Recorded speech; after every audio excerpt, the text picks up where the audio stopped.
Assalamualaikum warahmatullahi wabarakatuh. Selamat datang di Teman Mimpi Abu Nawas, tempat berkumpulnya kisah-kisah lucu, unik, dan penuh hikmah dari sang legenda cerdik Abu Nawas. Dikisahkan, suatu hari Baginda Raja menerima kabar aneh dari rakyatnya. Banyak orang di pasar mulai merasa lapar secara tiba-tiba. Bukan karena tidak makan, tapi karena makanan yang biasanya cukup kini terasa hambar, tak mengenyangkan, dan bahkan hilang saat hendak disantap. "Paduka," kata penasihat istana, "ini bukan sekedar perut kosong, tapi seperti ada sesuatu yang gaib mengambil kenikmatan makan dari semua orang." Baginda Raja pun segera memanggil Abu Nawas ke istana. Abu Nawas yang datang dengan wajah santai dan sedikit malas. Ia baru saja tertidur siang di bawah pohon kurma saat dipanggil menghadap. "Ada apa lagi, Paduka?" tanyanya sambil menguap. "Aku ingin kau menyelidiki sebuah keanehan," jawab raja. "Seluruh kota mulai merasa lapar meski mereka sudah makan. Ada yang bilang ini gangguan gaib. Kau harus menemukan penyebabnya," perintah Baginda Raja. Abu Nawas berpikir sejenak lalu mengangguk. "Aku akan menyelidikinya, Paduka, tapi dengan satu syarat." "Apa itu?" tanya raja. "Izinkan aku menggelar perjamuan besar di istana 3 hari lagi, tapi perjamuannya tidak boleh ada makanan." Seluruh ruangan terdiam. "Perjamuan tanpa makan?" tanya raja bingung. "Ya, justru dari perjamuan kosong itu kita akan melihat siapa yang menyebabkan semua ini lapar." Meski raja bingung, tapi raja tetap percaya kepada Abu Nawas. Maka persiapan pun dimulai.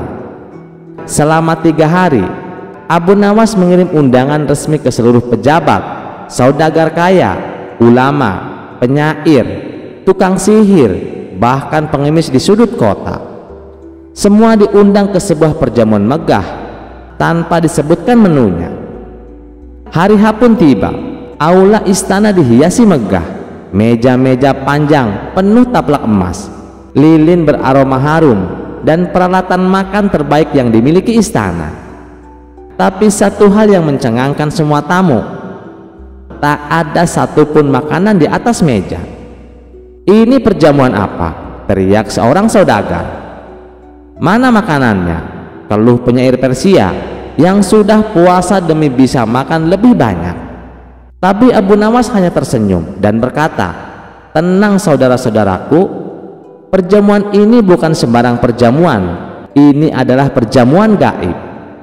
Abu Nawas mengambil tempat di ujung meja dan berkata, "Sekarang bayangkan sepiring nasi kebuli dengan daging kambing empuk. Di sampingnya ada sup iga panas, kurma manis, dan anggur segar."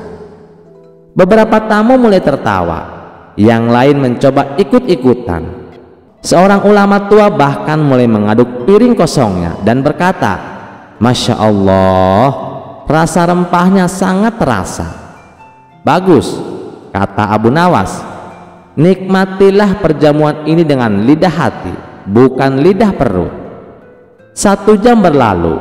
Beberapa tamu mulai marah, beberapa bingung, dan sebagian justru tampak menikmati.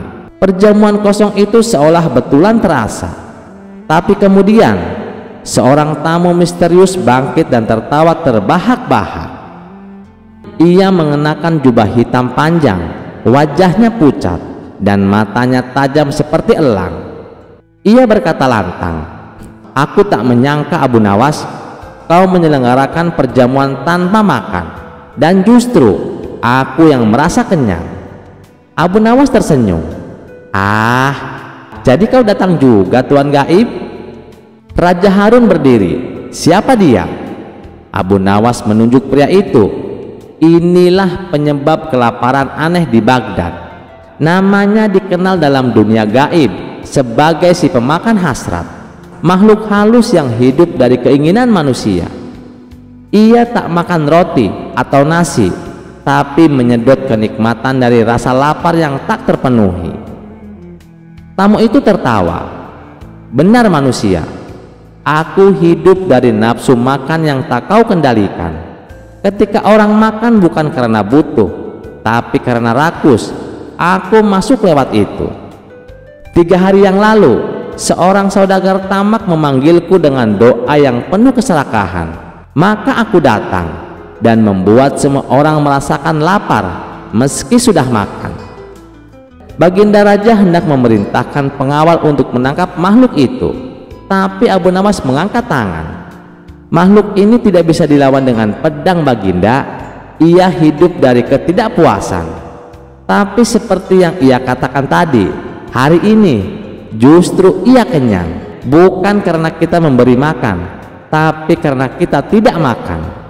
Abu Nawas mendekat dan berkata dengan nada pelan, "Hari ini kau disuguhi imajinasi, bukan makanan.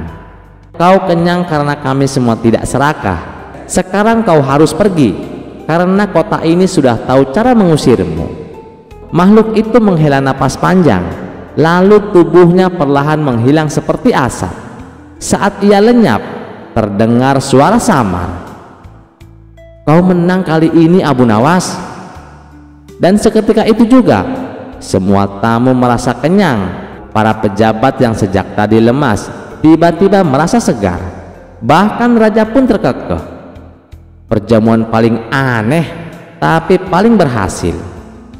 Setelah itu Abu Nawas berkata kepada semua hadirin, "Perut tak selalu lapar karena tidak makan. Kadang hati yang lapar karena tak tahu kapan harus cukup." Seluruh orang di istana tertawa dan mengangguk.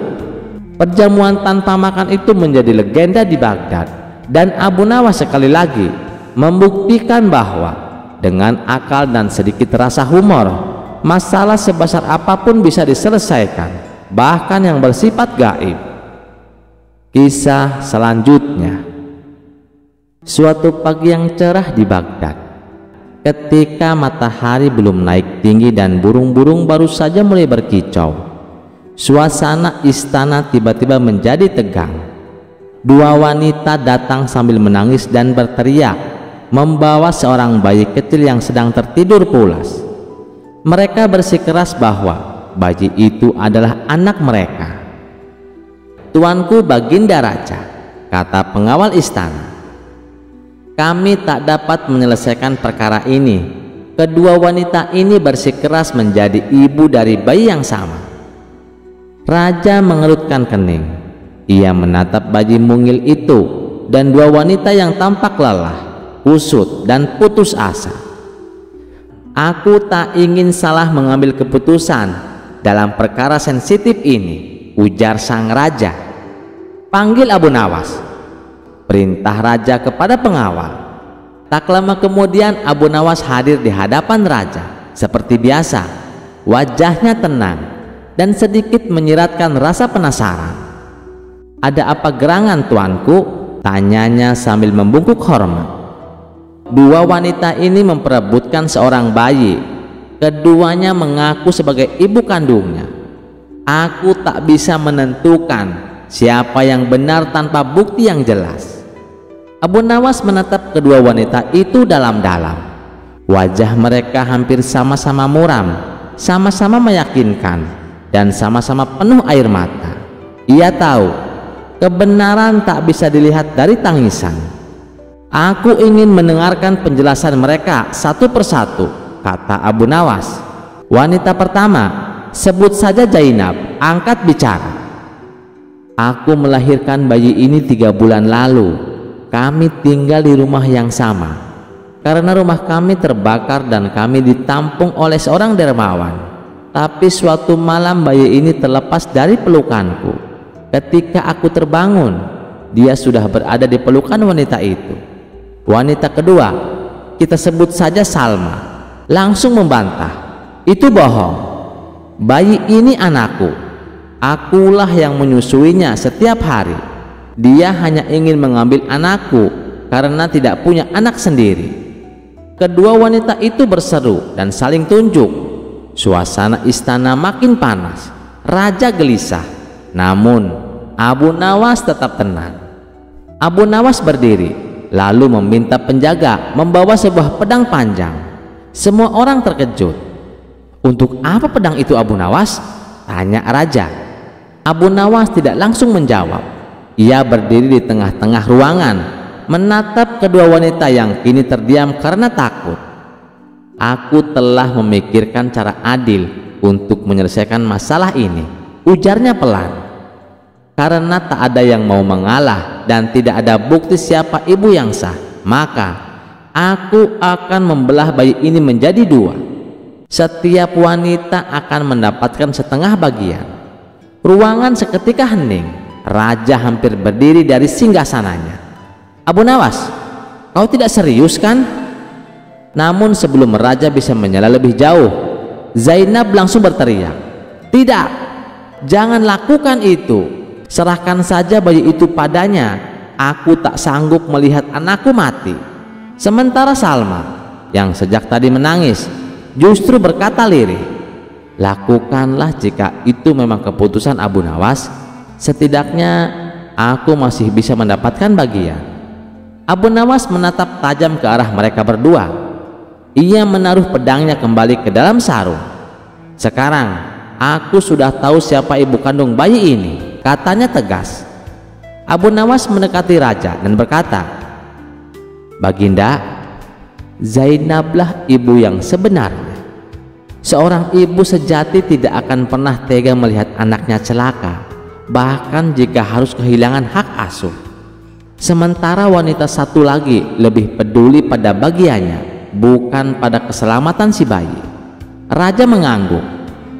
"Kau benar, Abu Nawas. Cara berpikirmu luar biasa."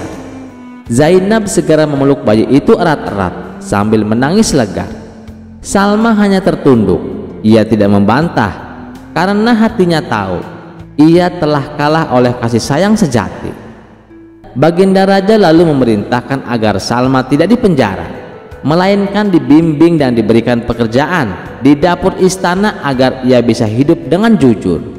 Sementara Zainab dibantu untuk membesarkan bayinya dengan layak. Abu Nawas hanya tersenyum dan berkata, "Kebenaran kadang tidak perlu dicari dengan kata-kata, tapi dengan hati." Kisah selanjutnya. Di suatu pagi yang cerah di kota Baghdad, suasana istana tampak lebih tegang dari biasanya. Baginda raja duduk di singgasananya dengan alis berkerut. Ia baru saja mendengar kabar dari beberapa pejabatnya bahwa rakyat mulai mengeluh karena Abu Nawas selalu lolos dari hukuman. Bahkan ketika membuat keonaran kecil, banyak yang merasa bahwa Abu Nawas diperlakukan terlalu istimewa. "Sudah cukup," ujar sang raja dengan nada kesal. "Abu Nawas terlalu bebas. Kali ini aku akan menjualnya di pasar." Para menteri yang mendengarnya saling berpandangan. Menjual manusia? Bahkan itu Abu Nawas. Tapi tidak satu pun berani membantah ide raja. Maka diutuslah pengawal untuk menangkap Abu Nawas. Abu Nawas yang saat itu tengah duduk santai di depan rumahnya sambil mengelus janggutnya, tampak tenang ketika para pengawal mendekat. "Abu Nawas, kau dipanggil raja," kata salah satu pengawal. Abu Nawas menyeringai. Ia pun langsung bergegas ke istana. Benar saja, sesampainya di istana, Baginda raja berkata, "Abu Nawas, kau akan kujual di pasar, biar kau tahu rasanya menjadi budak."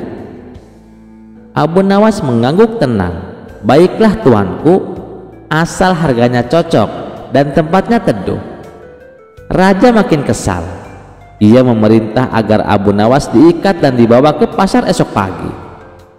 Keesokan harinya, pasar Baghdad penuh sesak. Kabar tentang raja menjual Abu Nawas telah menyebar ke seluruh kota. Warga berkumpul dengan rasa penasaran. Pedagang, petani, pengemis, bahkan bangsawan berdatangan. Sang juru lelang dengan suara lantang membuka acara. Hadirin sekalian, hari ini atas perintah raja, kita akan melelang seorang budak istimewa, cerdas, licik, jenaka, dan sedikit menyebalkan. Inilah dia, Abu Nawas. Abu Nawas pun berdiri di atas panggung kecil, tangannya terikat, tapi tetap senyum lebar. Ia melambaikan tangan ke kerumunan seolah artis terkenal. "Siapa yang mau menawar?" teriak juru lelang. Seorang saudagar kaya mengangkat tangan. 50 dinar emas. 80, sahut pedagang kurma. 100 dinar, ujar seorang janda tua dengan suara lantang. Raja yang menyaksikan dari kejauhan terkekeh pelan, tapi yang terjadi kemudian membuatnya terkejut. Abu Nawas tiba-tiba berkata keras, "Tunggu, kalian semua harus tahu, siapapun yang membeli saya akan mendapatkan satu paket lengkap.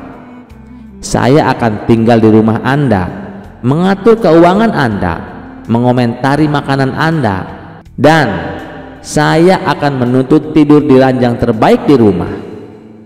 Orang-orang mulai saling memandang. "Tunggu, belum selesai," lanjut Abu Nawas. "Saya juga mendengur dengan sangat keras, dan saya suka bernyanyi tengah malam." Kerumunan mulai tertawa. "Satu lagi," kata Abu Nawas dengan suara tenang, "saya punya kebiasaan unik. Saya selalu bertanya kenapa ini dan kenapa itu sepanjang hari. Saya akan membuat hidup Anda penuh filosofi atau frustasi." Saudagar yang menawarkan 100 dinar langsung mundur. Janda tua pura-pura batuk dan pergi. Pedagang kurma berbisik ke istrinya, "Untung belum dibayar." Raja terperanjat. "Apa maksudnya ini?" Juru lelang bingung. Apa ada yang masih ingin menawar?" Tiba-tiba Abu Nawas berseru, "Saya punya ide. Karena tidak ada yang mau membeli saya, bagaimana kalau saya yang akan membeli diri saya sendiri?" Orang-orang tertawa keras, bahkan beberapa pengawal nyaris tak bisa menahan senyum. Abu Nawas lalu berteriak, "Aku tawar diriku sendiri 1 dinar perak." 2 dinar, kata seorang anak kecil ikut-ikutan. 5 dinar, dengan syarat aku tidak perlu pulang dengannya, canda seorang lelaki tua. Pasar berubah menjadi panggung hiburan. Baginda Raja menutupi wajahnya dengan jubah antara malu dan tertawa. Abu Nawas memandang ke arah Baginda Raja lalu membungkuk, "Wahai tuanku, apakah kau sekarang ingin aku lanjut dijual atau aku kembali ke istana sebagai penasihat lucumu?" Raja akhirnya bangkit dari tempat duduknya dan berkata, "Cukup Abu Nawas, kau berhasil lagi mengubah hukuman menjadi pesta." Abu Nawas mengangkat alis. "Apakah itu berarti saya dapat bonus tuanku?" Raja tak kuasa menahan tawa. "Bawa dia kembali ke istana, tapi jangan diberi dia ranjang terbaik." Orang-orang di pasar bersorak, dan cerita tentang Abu Nawas yang dilelang tapi malah melelang dirinya sendiri pun menyebar ke seluruh penjuru Baghdad, bahwa tak ada yang bisa mengalahkan kecerdikan si pujangga gila itu. Kisah selanjutnya. Di suatu sore yang teduh, Abu Nawas sedang duduk santai di bawah pohon zaitun dekat madrasah. Tiba-tiba datang 2 pemuda dari desa, Otong dan Udin, yang baru saja selesai mengaji. Lalu mereka mendekat dan memberi salam kepada Abu Nawas. "Assalamualaikum Abu Nawas." "Waalaikumsalam. Wahai anak-anak muda, duduklah, mari kita berbincang." Otong yang wajahnya terlihat sedikit gelisah langsung angkat bicara. "Abu Nawas, bolehkah saya bertanya tentang sesuatu yang penting?" Abu Nawas mengangguk sambil tersenyum. "Tentu boleh. Apa gerangan yang membuatmu risau wahai Otong?" Otong menarik napas dalam-dalam lalu berkata, "Begini Abu Nawas, saya ini perokok berat. Tiap habis ngaji, pasti tangan ini pingin ngebul. Nah, saya penasaran, di surga itu ada rokok nggak sih? Abu Nawas mengelus janggutnya yang putih sambil menahan tawa yang hampir meledak. Ia berkata, "Pertanyaanmu unik sekali, Otong. Tapi baiklah, mari kita urai pelan-pelan." Udin, sahabat Otong yang sedari tadi menahan senyum, akhirnya menyela. "Abu Nawas, saya pernah dengar katanya di surga semua keinginan dikabulkan. Jadi ya mestinya ada dong rokok juga." Abu Nawas mengangguk. "Benar sekali. Surga itu adalah tempat segala kenikmatan. Bahkan yang belum sempat kita bayangkan pun Allah bisa ciptakan di sana. Tapi mari kita pikirkan secara logika saja." Otong dan Udin serempak mengangguk. "Begini," kata Abu Nawas mulai serius. "Rokok itu terbuat dari daun tembakau, dibakar, lalu asapnya dihirup, betul?" "Betul," jawab Otong mantap. "Dan untuk membakarnya butuh apa?" "Api tentu saja," jawab Udin. "Nah," kata Abu Nawas sambil menatap mereka dengan mata berbinar, "di surga semua yang buruk tidak ada. Tidak ada sakit, tidak ada panas, tidak ada api, tidak ada juga korek gas." Otong melongo. "Loh, kalau begitu gimana cara nyalain rokoknya?" Abu Nawas mendekat dan dengan suara pelan namun penuh teka-teki berbisik, "Itulah, mungkin kalau ingin menyalakan rokok di surga harus jalan sedikit ke neraka." Otong dan Udin terdiam. Tak ada suara selain suara burung berkicau. Lalu mereka berdua tertawa terbahak-bahak. Begitu juga dengan Abu Nawas. "Hahaha, ya Abu Nawas, licik betul cara berpikirmu." Abu Nawas tersenyum lebar. "Bukan licik, itu logika. Surga tempat kenikmatan, tapi juga tempat kesucian. Sementara rokok meskipun nikmat, membawa asap, membawa panas, bahkan bau, mana cocok dengan aroma kasturi dan keharuman surga." Otong mulai gelisah. "Wah, kalau begitu bisa-bisa saya harus berhenti merokok mulai sekarang supaya nggak kangen di surga nanti." "Betul," sahut Abu Nawas. "Mumpung masih di dunia, biasakan diri meninggalkan yang tidak bermanfaat. Karena nanti kalau sudah di surga, engkau tidak rindu pada apa yang buruk." Udin mengangguk-ngangguk sambil menepuk pundak Otong. "Nah lo, Tong, ternyata rokok bukan tiket ke surga, malah bisa bikin jalan-jalan nggak sengaja ke tempat lain." Otong tersenyum kecut. "Baiklah, mulai hari ini saya akan coba kurangi atau malah berhenti." Abu Nawas pun mengangkat cangkir tehnya. "Minumlah teh ini, Otong. Hangatnya bisa menghentikan rasa rokok dan lebih sehat tentunya.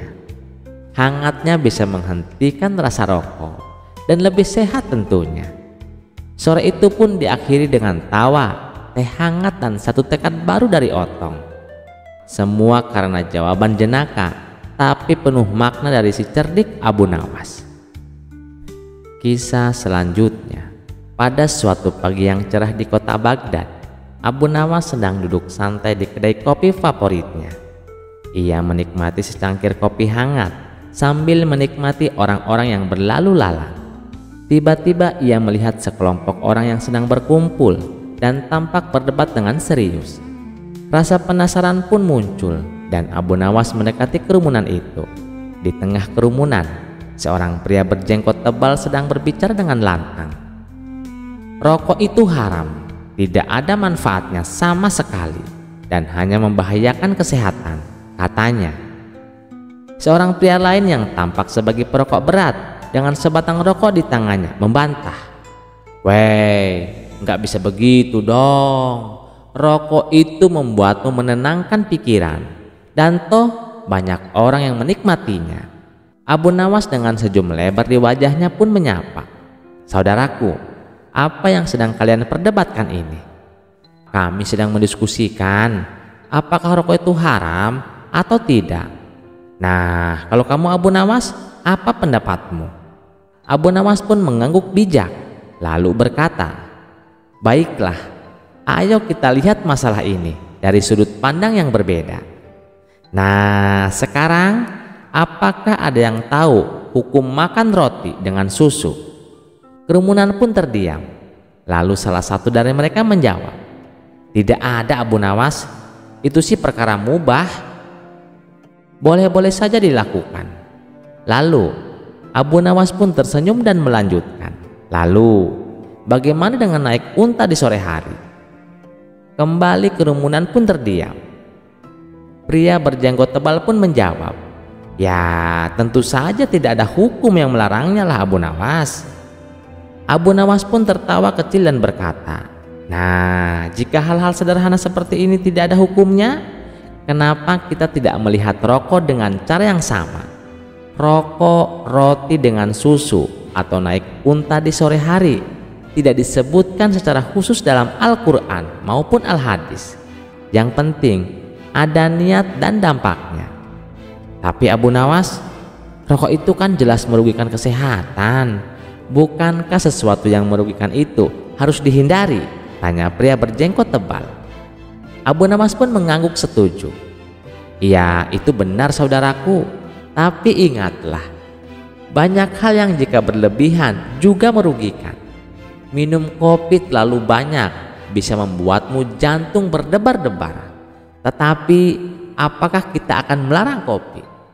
Pria perokok yang tadi berdebat tersenyum lebar karena merasa didukung oleh Abu Nawas. "Tuh, lihat, Abu Nawas saja setuju denganku." Tapi Abu Nawas mengangkat tangannya meminta semua orang untuk mendengarkan. "Tunggu dulu, aku belum selesai. Sebaliknya kita juga harus bijak. Jika kita tahu sesuatu yang tidak baik untuk kita, maka kita harus menguranginya. Jadi rokok itu tidak haram, tapi juga tidak bijak untuk dikonsumsi secara berlebihan." Semua orang terdiam merenungkan kata-kata Abu Nawas.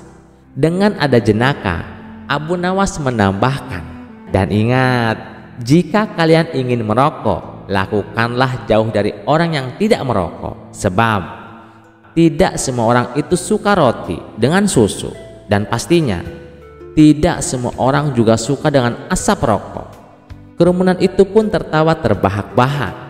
Pria berjenggot tebal dan perokok berat itu pun saling tersenyum, menyadari bahwa mereka bisa bersepakat untuk sependapat dengan cara yang damai dan penuh dengan humor. Kisah selanjutnya dikisahkan, Abu Nawas mempunyai seekor burung nuri yang cantik. Tiap pagi dan sore, Abu Nawas rajin memandikan burungnya. Pada suatu ketika, Baginda Raja bertandang ke rumah Abu Nawas. Kedatangan Paduka Raja yang tiba-tiba itu membuat Abu Nawas kaget. Pasalnya, di rumah Abu Nawas tidak tersedia makanan untuk menjamu sang raja.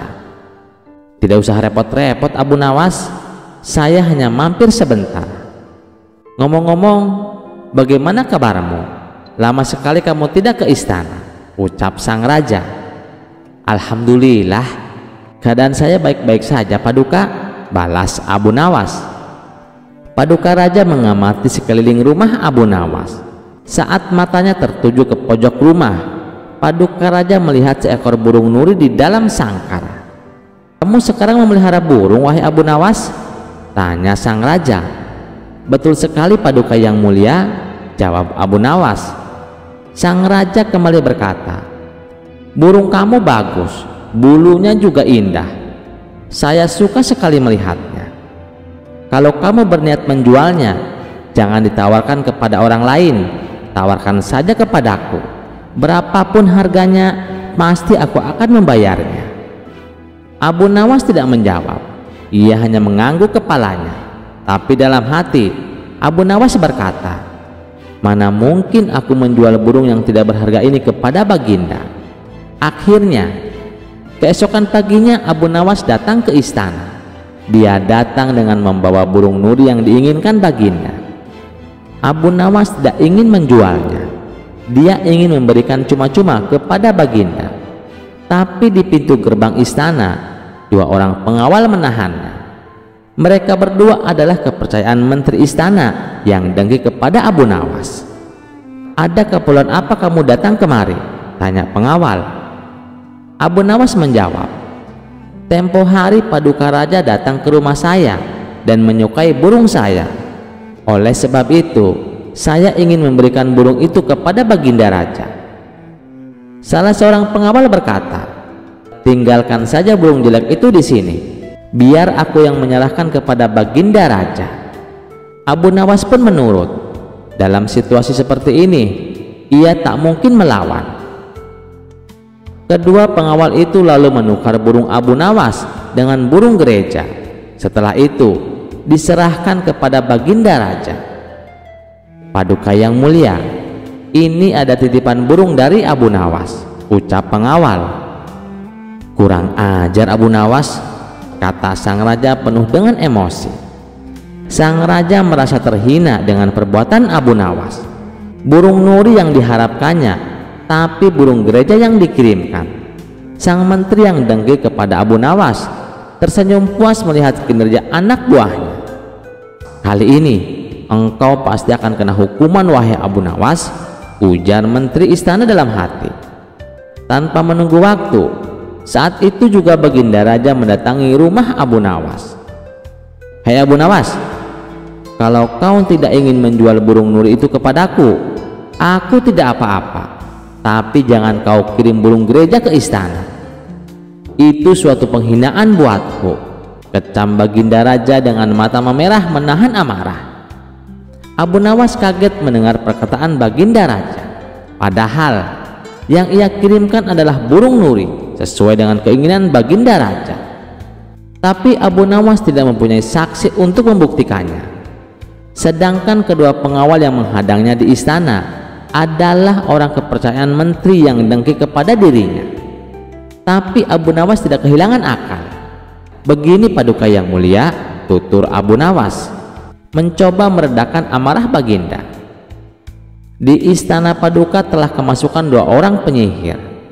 Raja bertanya heran, "Penyihir yang mana wahai Abu Nawas? Siapa mereka?" Abu Nawas menjawab, "2 orang penjaga pintu istana, itulah penyihirnya Paduka. Mereka telah menyihir burung nuri menjadi burung gereja. Kalau Paduka tidak percaya, tunggulah besok di istana. Paduka akan menyaksikan sendiri betapa hebatnya sihir mereka. Saya masih punya burung satu lagi untuk Paduka." Sang raja bertanya, "Burung apa itu?" "Burung pipit Paduka yang mulia," balas Abu Nawas. "Burung pipit? Kamu sendiri kan tahu Abu Nawas, saya tidak suka dengan burung pipit," bentak sang raja. "Sabar dulu Paduka yang mulia. Besok pagi saya akan ke istana membawa burung pipit. Nanti bisa disihir menjadi burung nuri oleh kedua pengawal yang menjaga pintu istana." Pagi-pagi sekali Abu Nawas sudah tiba di istana. Dia membawa burung pipit banyak. Di depan gerbang, lagi-lagi Abu Nawas dicegat oleh kedua pengawal. "Ada perlu apa lagi kau datang ke sini?" hardik si pengawal. "Sudah kubilang, Paduka Raja sedang tidak menerima tamu." Abu Nawas menjawab, "Maaf, kemarin aku keliru. Aku sebenarnya ingin memberikan burung pipit ini kepada baginda, tapi aku keliru mengambilnya. Paduka pasti marah-marah mendapat kiriman burung nuri tersebut. Semua orang tahu baginda sangat benci dengan burung nuri. Baginda pernah tersesat di hutan gara-gara burung nuri sialan itu. Maafkan aku telah membuat baginda raja marah," tegas Abu Nawas. "Taruh saja di situ, biar nanti aku yang akan menyerahkan kepada baginda," perintah pengawal istana. Terpengaruh bujukan Abu Nawas, kedua kaki tangan sang menteri itu pun menukar burung pipit dengan burung nuri. Setelah itu mereka menyerahkannya kepada baginda raja. dan keduanya bersukaria karena sebentar lagi Abu Nawas pasti akan mendapatkan hukuman yang berat dari sang raja. Paduka yang mulia, ini ada kiriman burung nuri dari Abu Nawas, ucap salah satu pengawal. Sang raja terperangah kaget. Ternyata benar apa yang dikatakan Abu Nawas. Kedua pengawal ini bisa menyihir alias menggelapkan barang yang bukan haknya. Ini burung nurinya, lalu mana burung pipitnya? Sindir Baginda Raja yang langsung membuat wajah kedua pengawal itu pucat pasi. Belum sempat kedua pengawal itu menjawab, sang raja langsung menghukum kedua orang tersebut dan dipecat jadi pengawal istana. Kisah selanjutnya. Pada suatu hari yang tenang di kota Baghdad, rakyat menjalani harinya seperti biasa. Para pedagang sibuk menjajakan barang dagangannya di pasar, anak-anak bermain di jalanan, dan para ulama berdiskusi tentang ilmu pengetahuan. Namun ketenangan itu terusik oleh satu kabar mengejutkan bahwa Abu Nawas meminta agar kiamat segera terjadi. Kabar ini tersebar cepat dari mulut ke mulut hingga akhirnya sampai ke telinga Baginda Raja. Apa maksud orang itu? Tanya sang raja dengan dahi berkerut. Kiamat, bukankah itu urusan Tuhan? Para menteri pun mengangguk, namun tidak ada satupun yang bisa menjelaskan alasan permintaan Abu Nawas tersebut. Akhirnya raja memerintahkan agar Abu Nawas segera dihadapkan ke istana. Di hadapan raja dan para penasihatnya, Abu Nawas tetap tenang, bahkan wajahnya terlihat sedikit riang seperti biasa. Abu Nawas, kata raja dengan nada serius, benarkah kau meminta agar kiamat terjadi sekarang juga? Abu Nawas membungkuk hormat dan menjawab, benar tuanku, hamba memohon agar kiamat terjadi secepatnya. Ruangan istana menjadi hening dan raja menyipitkan mata. Apakah kau sudah gila Abu Nawas? Apa alasannya hingga kau menginginkan kehancuran dunia dan seluruh isinya? Abu Nawas menghela napas panjang lalu mulai bercerita. Ampun tuanku, beberapa waktu yang lalu hamba berkeliling desa-desa di pinggiran kota. Hamba melihat banyak rakyat miskin yang kelaparan, anak-anak tanpa pakaian layak, dan para petani yang dipaksa menyerahkan hasil panennya kepada para tuan tanah yang tamak. Bahkan beberapa di antara mereka sampai menjual anak-anaknya untuk melunasi hutang. Raja tertegun. Ia belum pernah mendengarkan laporan semengerikan itu dari para menterinya. Abu Nawas melanjutkan, hamba berpikir dunia ini sudah terlalu rusak tuanku. Keadilan sulit ditegakkan. Para pejabat hanya mementingkan kekayaan dan rakyat jelata terus menderita. Hamba tidak melihat tanda-tanda bahwa keadaan akan membaik. Hamba berpikir mungkin kiamat adalah jalan satu-satunya agar semuanya berakhir, agar para penindas dibalas dan orang-orang yang tertindas mendapatkan keadilan. Baginda Raja terdiam. Ia mulai menyadari bahwa ada sesuatu yang luput dari pengawasannya. Ia menatap para menterinya yang kini menunduk dalam diam, seolah merasa bersalah. Namun Abu Nawas, ujar raja pelan, kiamat adalah rahasia Tuhan. Tidak bisa kau meminta begitu saja. Abu Nawas mengangguk. Hamba tahu tuanku, tapi bukankah sebagai hamba yang lemah, hamba boleh memohon? Siapa tahu Tuhan mengabulkan doa seorang rakyat kecil seperti hamba ini. Ucapan itu terdengar seperti sindiran yang halus namun tajam. Raja memahami maksudnya. Abu Nawas tidak sungguh-sungguh menginginkan kiamat. Ia hanya ingin menyampaikan pesan bahwa dunia sudah terlalu tidak adil dan para penguasa telah lalai. Setelah merenung sejenak, Baginda Raja berdiri dari singgasananya. Abu Nawas, katanya tegas, aku berterima kasih Karena engkau telah membuka mataku, aku tidak akan membiarkan rakyatku hidup dalam penderitaan seperti itu. Raja pun memerintahkan para menteri diturunkan ke desa-desa untuk melihat langsung kondisi rakyat.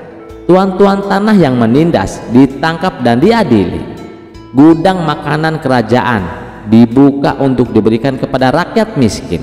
Dan yang paling penting, dibentuk tim khusus untuk mengawasi keadilan sosial di seluruh negeri.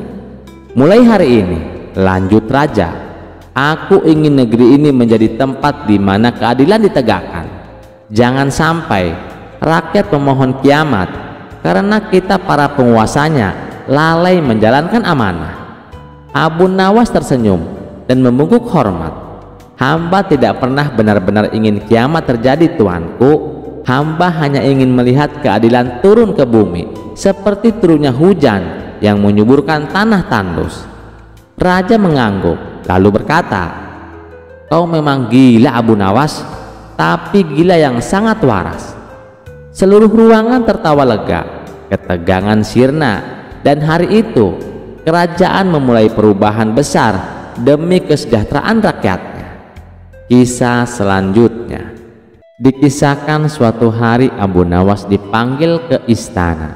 Saat memasuki istana, Abu Nawas dihebohkan para pejabat kerajaan sudah berkumpul dengan wajah tegang di ruang utama istana. Ada apa ini? Apa yang terjadi? Tanya Abu Nawas. Salah satu penasehat mendekat dan berbisik, Abu Nawas, ini darurat. Baginda Raja sekarat. Mendengar itu, senyum Abu Nawas perlahan memudar. Ia melangkah ke ruang peraduan raja dan terkejut melihat sang baginda terbaring lemah. Tubuhnya dingin seperti salju, wajahnya pucat, dan suaranya nyaris tak terdengar. Hanya matanya yang terbuka menatap kosong ke langit-langit. Tabib, penyihir istana, dan para ulama sudah mencoba segalanya, tapi hasilnya nihil. Timpal penasehat yang lain. Apa penyebabnya? Tanya Abu Nawas serius. Salah satu tabib menjawab pelan. Sebuah kutukan kuno dilemparkan oleh seorang dukun sakti yang tersinggung oleh raja dalam debat terbuka. Ia menyimpan dendam dan mengutuk baginda secara halus tapi mematikan. Tak ada obat untuk ini, sambungnya.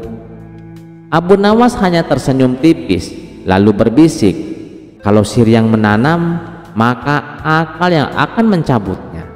Dalam hati ia menggumam, pasti dukun tua jelek itu lagi. Tak kapok-kapok juga main-main kutuk-kutukan.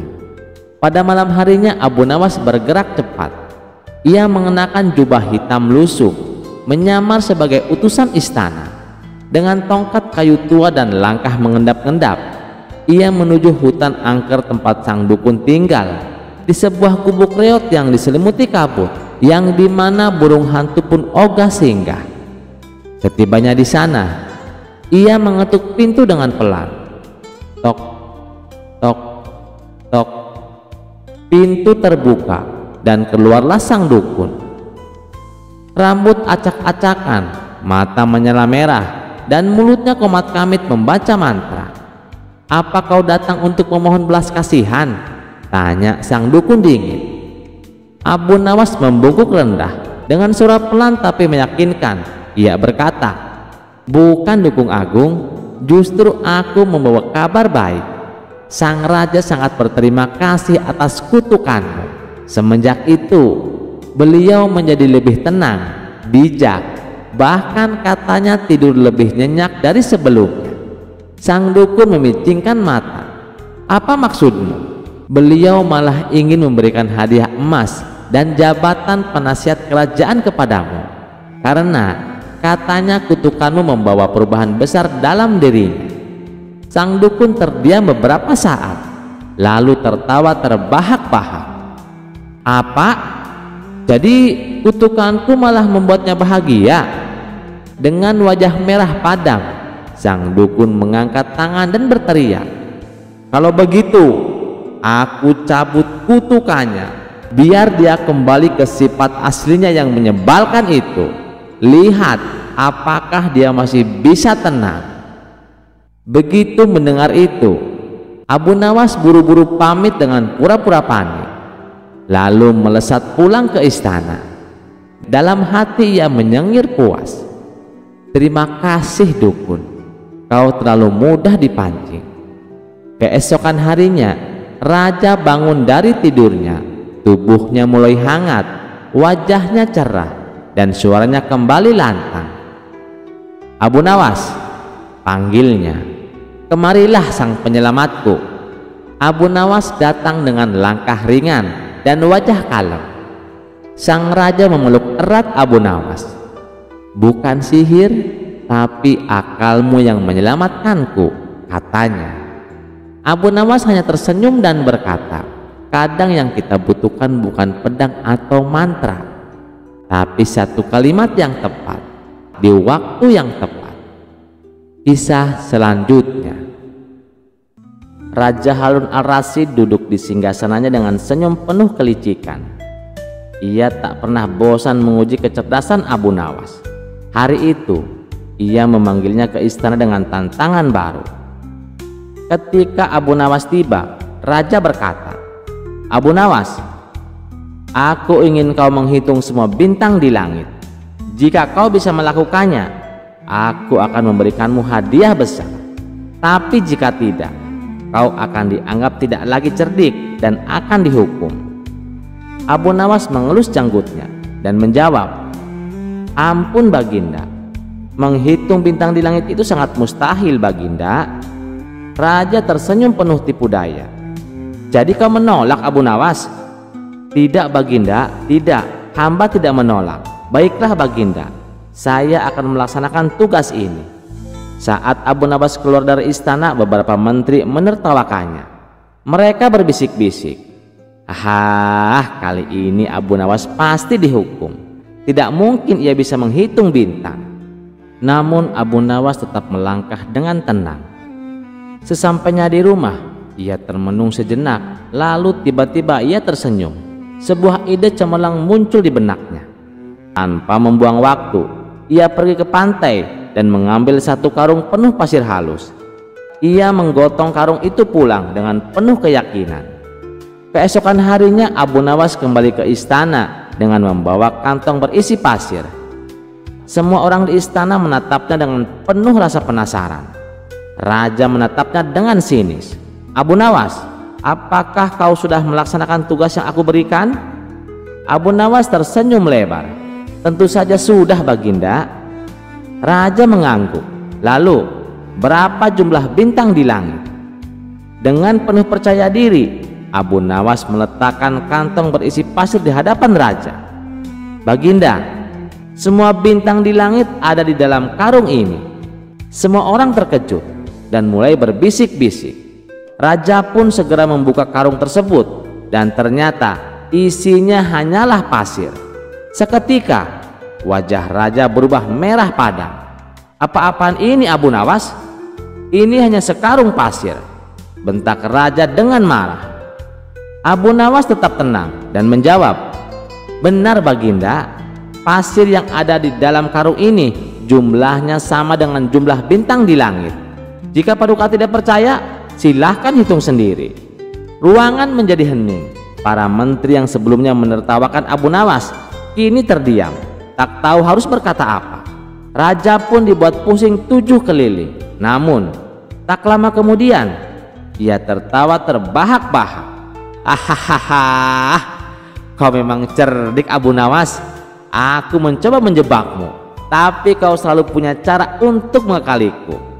Karena kagum dengan kecerdikan Abu Nawas, raja pun menghadiahinya dengan pundi-pundi uang emas. Sementara para menteri yang sempat menertawakannya hanya bisa menelan ludah. Seperti biasa, Abu Nawas pulang dengan kemenangan, membuktikan bahwa akal cerdiknya tak tertandingi. Kisah selanjutnya. Suatu hari Raja Harun al-Rasyid mendengar kabar dari menterinya kalau beberapa belakangan ini Abu Nawas sering bertingkah aneh. Hampir setiap hari Abu Nawas menghabiskan waktunya duduk di atas kuburan. Karena penasaran dan khawatir, Baginda Raja pun segera mendatangi Abu Nawas. Benar saja, sesampainya di kuburan, Baginda mendapati Abu Nawas sedang duduk seorang diri. "Hai Abu Nawas, kenapa sekarang kamu bertingkah seperti orang gila?" tanya Baginda Raja. Abu Nawas balik bertanya, "Aku atau Baginda yang gila?" Baginda Raja menjawab, "Tentu saja kamu yang gila. Ngapain juga setiap hari duduk di kuburan?" Abu Nawas membalas, "Justru itulah aku yang waras dan Baginda yang gila." Baginda Raja pun heran dengan jawaban Abu Nawas. "Kenapa bisa begitu wahai Abu Nawas?" tanya Baginda Raja. "Ya, karena aku tahu bahwa istana dan kekuasaanmu suatu saat pasti akan musnah, dan disitulah Paduka akan hidup abadi," jawab Abu Nawas sambil menunjuk ke sebuah kuburan. "Oleh karenanya, aku mempersiapkan diri untuk tinggal kekal di sini. Sementara Paduka justru menyibukkan diri dengan membangun istana megah, padahal semuanya itu nantinya akan musnah. Paduka terlihat begitu membenci kuburan, padahal disitulah kelak tempat peristirahan terakhir Paduka," tutur Abu Nawas melanjutkan. Mendengar perkataan Abu Nawas tersebut, Baginda Raja seketika langsung terdiam. "Jika demikian adanya, lalu siapa di antara kita yang gila wahai Baginda Raja?" tanya Abu Nawas menegaskan. Baginda Raja tak mampu bicara sedikit pun. Ia hanya bisa menangis terisak-isak. "Demi Allah, benar sekali apa yang kau katakan. Nasihatilah aku wahai Abu Nawas," pinta Baginda Raja. Dengan pandangan sorot mata yang tajam, Abu Nawas berkata, "Cukuplah kau pegang dan amalkan kitabullah." Perlahan Baginda Raja mulai mereda tangisnya. "Terima kasih atas nasihatnya wahai Abu Nawas. Apakah kau menginginkan sesuatu dariku?" tanya Baginda Raja. "Iya," jawab Abu Nawas. "Ada 3 permintaanku kepadamu wahai Paduka. Jika kau sanggup melakukannya, aku akan sangat berterima kasih sekali kepadamu," ujar Abu Nawas. "Baiklah, katakan apa permintaanmu?" balas Baginda Raja. "Pertama, bisakah Paduka yang mulia menambah atau memperpanjang usiaku?" tanya Abu Nawas. "Kamu aneh Abu Nawas. Tentu saja aku tidak mungkin mampu," jawab Baginda Raja. "Permintaanku yang kedua, mampukah Paduka Raja menjagaku dari malaikat maut?"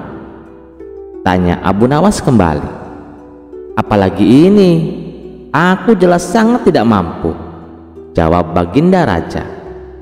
"Baik, sekarang permintaanku yang ketiga, mampukah Paduka memasukkanku ke dalam surga dan menjauhkan diriku dari api neraka?"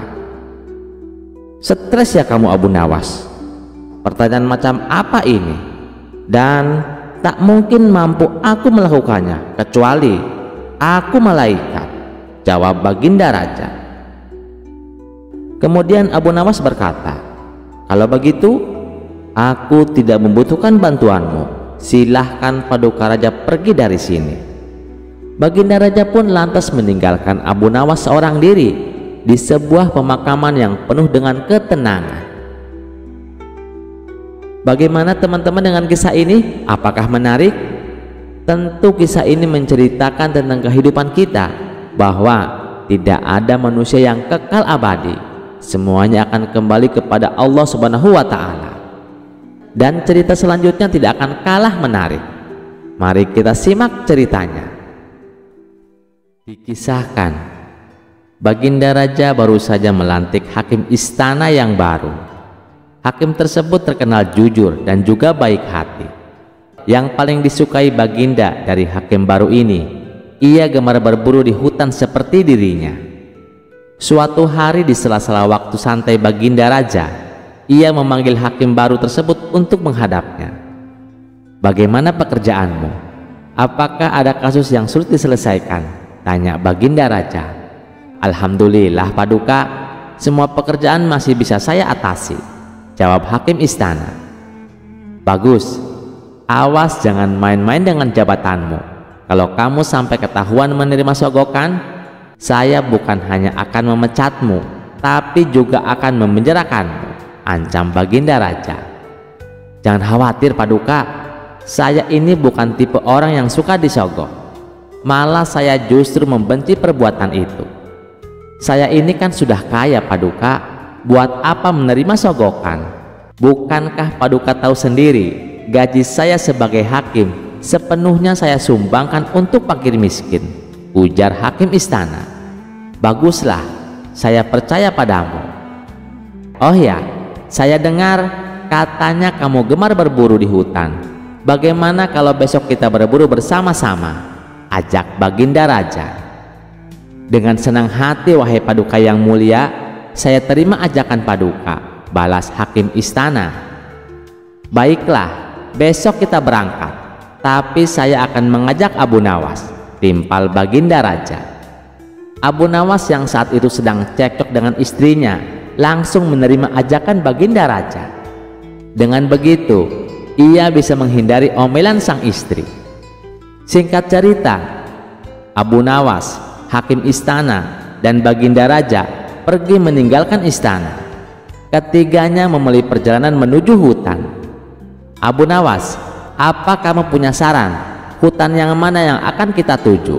tanya Baginda Raja. "Ada Paduka, hutan di seberang lautan. Di sana banyak hewan kijang, tapi hutan tersebut terkenal angker," jawab Abu Nawas. "Sama setan saja masa takut? Ayo kita ke sana," balas Baginda Raja. Ketiganya lalu menuju hutan yang terkenal angker. Saat akan memasuki hutan tersebut, Abu Nawas mulai merasakan aura mistis. "Paduka, apa Paduka yakin akan masuk ke dalamnya?" tanya Abu Nawas.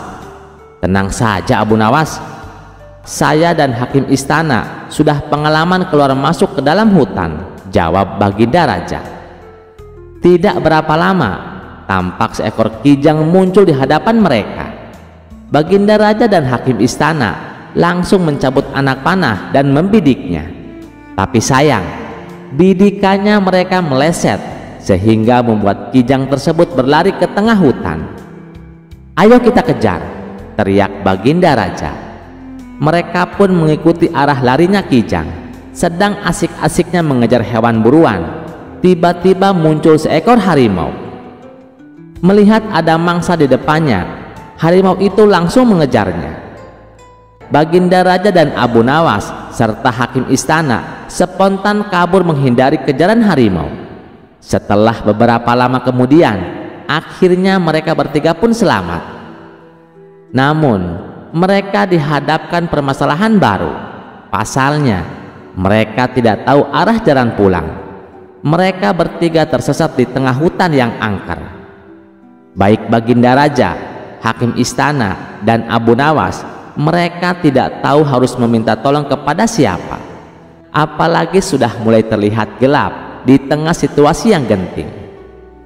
Tiba-tiba entah datangnya dari mana, muncul kakek tua misterius yang berpakaian serba putih. "Kenapa kalian sampai ke tempat ini? Tahukah kalian kalau tempat ini sangat berbahaya?" tanya kakek tua tersebut.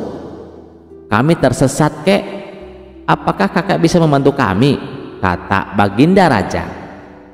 "Aku bisa membantu kalian, tapi masing-masing dari kalian hanya dibatasi satu permintaan," balas kakek tua. Kemudian Baginda Raja mengungkapkan keinginannya.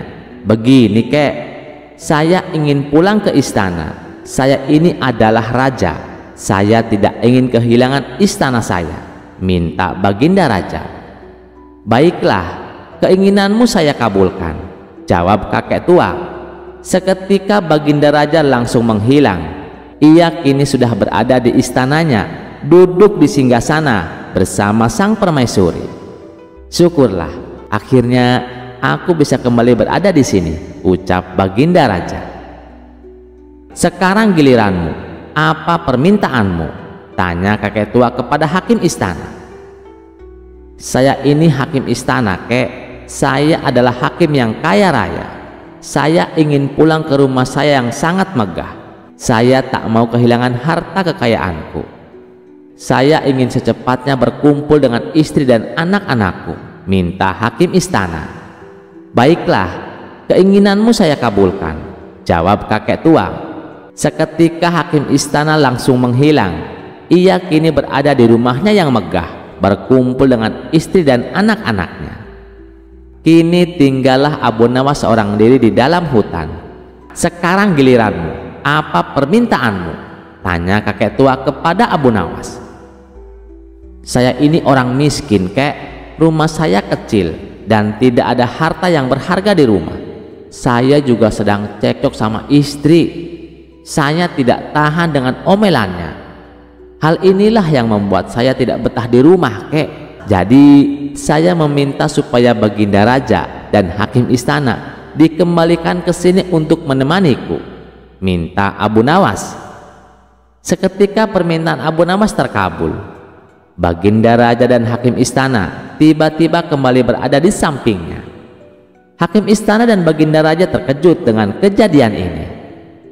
Kenapa kami kembali berada di sini? Tanya Baginda Raja dan hakim istana. Itu atas permintaan kawanmu, jawab kakek tua itu. Katanya dia sedang tidak betah di rumah. Dia ingin kalian berdua menemaninya di sini, jawab kakek tua itu. Abu Nawas, kamu kurang ajar, teriak hakim istana dan Baginda Raja. Sementara si kakek tua misterius itu langsung menghilang dari hadapan mereka. Terima kasih sudah mendengarkan cerita ini. Sampai jumpa di cerita selanjutnya. Jangan lupa like, share, dan subscribe channel Teman Mimpi. Wassalamualaikum warahmatullahi wabarakatuh.